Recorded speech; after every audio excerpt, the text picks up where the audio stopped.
Assalomu alaykum do'stlar, sizlarni ko'rib turganimdan xursandman. Bugun bir video qilmoqchiman. Ya'ni meni oldindan kuzatib kelayotgan insonlar juda ham yaxshi bilishadi. Men o'sha ehson yo'nalishida ijod qilardim. Undan oldin ozgina vaqt avtoblogerlik ham qildim. Xo'p, ehson yo'nalishida ijod qilganimda endi men mana shu ko'tarilib kelayotgan paytim edi. Ya'ni mana shu auditoriya ham ko'tarilib kelayotgan payti edi. Biz birgalikda ko'pchilik oilalarga imkon qadar yordam berishga harakat qildik. Qo'limizdan kelganicha biz sababchi bo'ldik xolos. Ya'ni bemorlarga, uysizlarga, qiynalgan oilalarga qo'ldan kelgancha yordam berishga harakat qilib keldik. Bizda mana shu nafaqat O'zbekistondan, balki Qozog'iston, Ozarbayjon, Turkiya, Qirg'izistondan qo'llab-quvvatlab turgan insonlar bo'ldi. Mana shu insonlarga rahmat aytamiz. Ayniqsa Qirg'izistondan meni telefon nomerimni topib, qanchadir vaqtda qiynalib topib, telefon qilib, pul o'tkazira olmasdan qancha harakat qilib, qiynalib o'sha bizni kartalarimizga qiynalib pul o'tkazdirib berib, oilalarga uy olib berishimizda yordam berishdi. Mana shu o'zimizni barcha viloyatlarimizdan bizni qo'llab-quvvatlab turishdi. Lekin men kutilmaganda shunday to'xtatdikda, biz yo'nalishimizni to'xtatib Yevropaga keldim ishlashga, ya'ni ishlashga keldim men. Chunki bu yo'nalishda ijod qilish uchun meni o'zimning sharoitim bo'lish kerak, boshqa qilishim kerak. Chunki bu yerda meni xarajatlarim bor, yeb ichishim, borib kelishim, undan tashqari meni oilam bor, ro'zg'orim bor. To'g'ri, meni ishxonam bor edi. Meni daromadim boshqa edi. Ya'ni men o'zim ishlayman, ishxonam bor, u yerdan daromadim bor. Lekin u daromadim bor bo'lsa ham men baribir bizda ham boshqa o'zimizga yarasha xarajatlarimiz bor. O'shaning uchun Yevropaga vaziyat shunaqangi taqozo qildiki, viza chiqdi. Yevropaga kelishga harakat qilib keldim. Kutilmaganda viza chiqdi. Men ham birdan keldim. Ko'pchilik menga maslahat berdi. Endi ko'tarilib kelyapsan, yaxshi auditoriyang shakllanyapti. To'xtatma bu yo'nalishingni deb aytdi. Hatto blogerlar ham misol uchun maslahat berdi, do'stlarimiz, ustozlarimiz ham maslahat berishdi. Lekin men to'xtatdimda keldim. Sababi bu yo'nalishni to'xtatganim yo'q. Xudo xohlasa O'zbekistonga borsam yana davom ettiraman. Bundan tashqari mana shu ta'limga ham e'tibor berishga harakat qilaman. Qisqasi aytmoqchimanki, men mana shu ko'proq bemorlar bilan aloqada bo'ldim, gaplashdim, ko'rdim, bordim. Ya'ni juda ham ko'p insonlarni videolarini chiqarmaganimiz bilan borib, ko'rib, o'rganib, ba'zi birlarga yordam bera olmadik, ba'zi birlarga yordam bera oldik, ba'zi birlarni videosini chiqarmadik.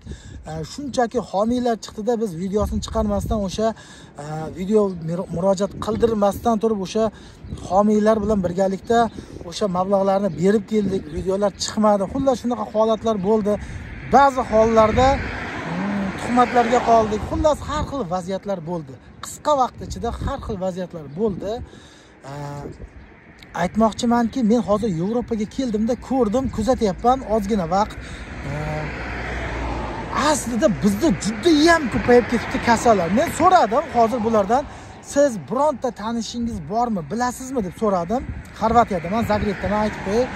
Buyragi qurigan insonni taniysizmi? Biron bir insonni buyragi quriganini eshitganmisiz? Siz bilan yaqin atrofda turadigan insonlarni, do'stingiz bo'lmasin, tanishingiz bo'lmasin, shunchaki siz bilgan insonlarda buyragi qurigan insonlar bormi? Jigar siroz bo'lgan insonlar bormi? Sizam yo'q deb aytayapti. Qarang. Nima uchun bunaqangi kasalliklar ko'payib ketdi bizda? Men o'yladim. Men Xorvatiyaga kelganimda meni do'stim butun mana shu Zagrebda aylantirdi, tomosha qildim, ko'rdim. Juda ham ko'p kafelarda, restoranlarda ko'rdimda qarayapman. Bu yerda odamlar shunchaki bitta kofe yoki choy yoki suv yoki biron bir ichimlik ichib o'tiribdi. To'g'ri, bular spirtli ichimliklar ko'p ichadi, lekin bizdan kam ichadi. Men aytib qo'yay, spirtli ichimlik ichadi degani bu O'zbekistondan ko'p ichadi degani emas. Naborot, bizda juda ham ko'p ichadi spirtli ichimliklarni. Bularda naborot kam ichadi. Deylik, bitta pivo bilan yoki pivo deylik, bitta idish, bitta aroq bilan deylik, bular o'sha mast bo'ladi, bo'ldi, shu bilan to'xtaydi. Biznikilar kelaversa bloklab ichadi. Boya shishaning ichiga kirib olib ichadi. Keyin mana ko'rib turganlaringizni mana ko'rsataman. Mana ko'ryapsizlar, yugurib yuribdi. Yoshi katta onaxonlar, otaxonlar yuradi. Sportga e'tibor beradi. Badan tarbiya bilan shug'ullanadi. Qayerda dorixonalar, qarang, yo'q. Qayerda choyxona, restoranlar ko'payadigan bo'lsa, o'sha joyda dorixonalar ko'payadi deb aytadi. Qarang, bizda shunchalik noto'g'ri ovqatlanishimiz mana shu kasalliklarni keltirib chiqarayotgan jihatlardan biri ekanligini men anglab yetdim. Noto'g'ri ovqatlanishimiz mana shu har xil kasalliklarni keltirib chiqaryapti. Bu bir sabab. Ikkinchi sababi bu dorixonalar biznesi rivojlanib ketgan bizda. Har xil sifatsiz dorilar, oddiy aspirindan qanaqadir dorilarni tayyorlayotganini mana kim edi? Mana shu qaysi blogerlar bor edi-ku, ana doktor ya shifokor blogerlar, hozir ismi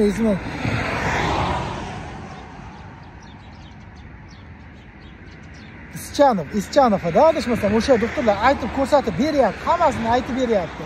Qanaqa tayyorlanishigacha aytib beryapti, hammasini ko'rsatib beryapti. Ko'rib turibsizlar. Undan tashqari kasallikning turlaridan ko'ra nima ko'p bizda? Kasallikning turlaridan ham ko'proq dorilar bor.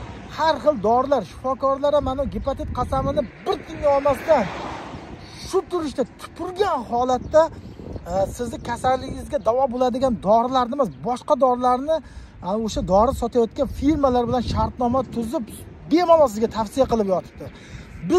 Bizdagi mana shu har xil antibiotiklar ham har xil kasalliklarni keltirib chiqarayotganining sababi bu.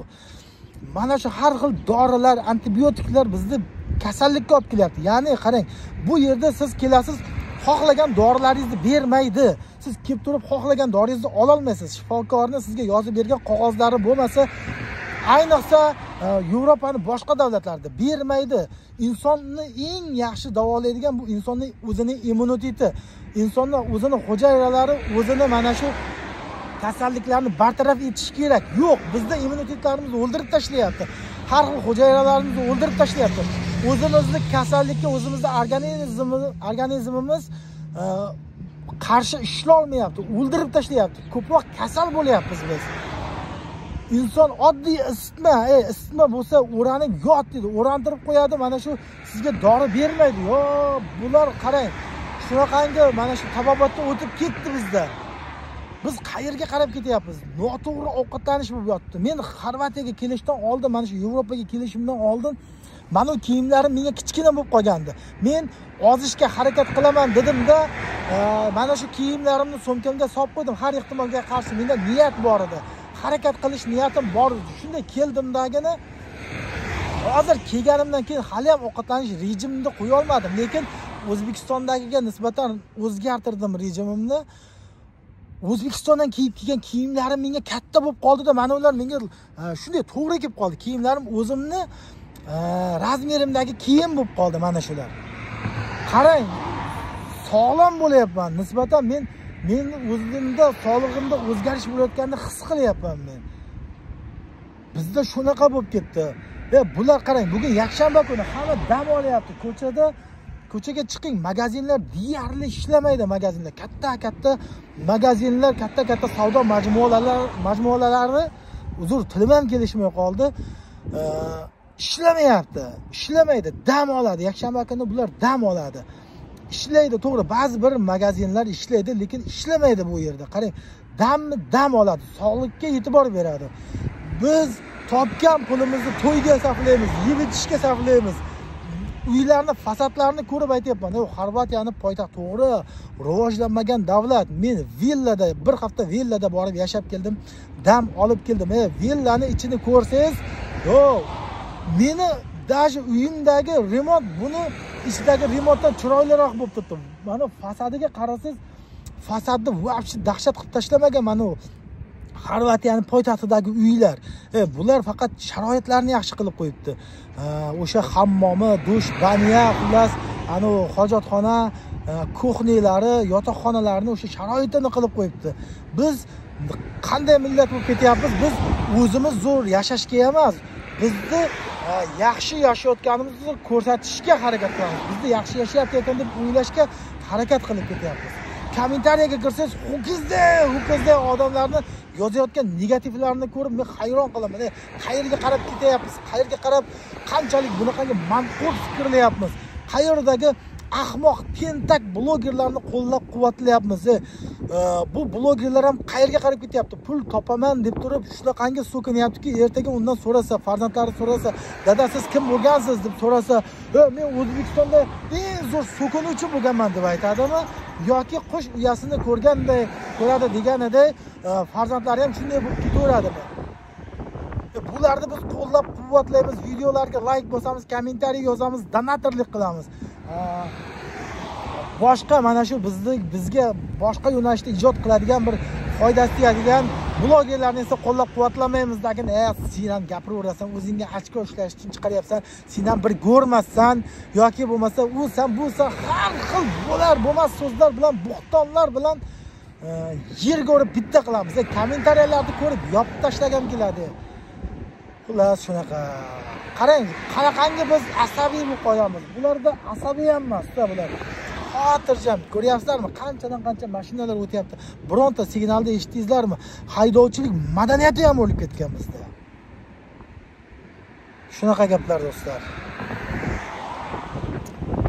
Xo'p, mayli, kichkina auditoriya bilan bo'lsa ham men shunaqa harakat qilmoqchiman. Kichkina auditoriya bilan bo'lsa ham o'zimni auditoriyamni yaratmoqchiman.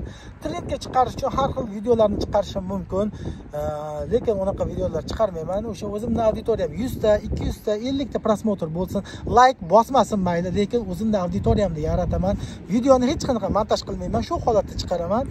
O'zimni auditoriyam bilan o'zim mana shu ozgina bo'lsa ham hissamni qo'shishga harakat qilaman. Mana shu ta'limga, O'zbekistonda qiynalgan oilalarga yordam berishga harakat qilaman. Men o'zimni oldimga qo'ygan maqsadim bor, o'sha O'zbekistondagi qiynalgan oilalarga yordam berish, talabalarni o'qishini o'sha rag'batlantirish, kitob o'qishga qiziqtirish, shunaqa. O'zimni auditoriyamni yarataman. Men bilan birga bo'lsangiz, hozirgacha videoni ko'rgan bo'lsangiz, rahmat, kommentariyada yozing, oxirigacha videoni kuzatib bordim deb yozing.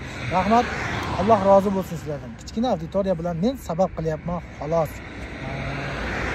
Xullas, mendan ertaga so'rashsa, bandam nima qilding desa, men shunchaki harakat qildim. Insonlarga yordam berishga harakat qildim, to'g'ri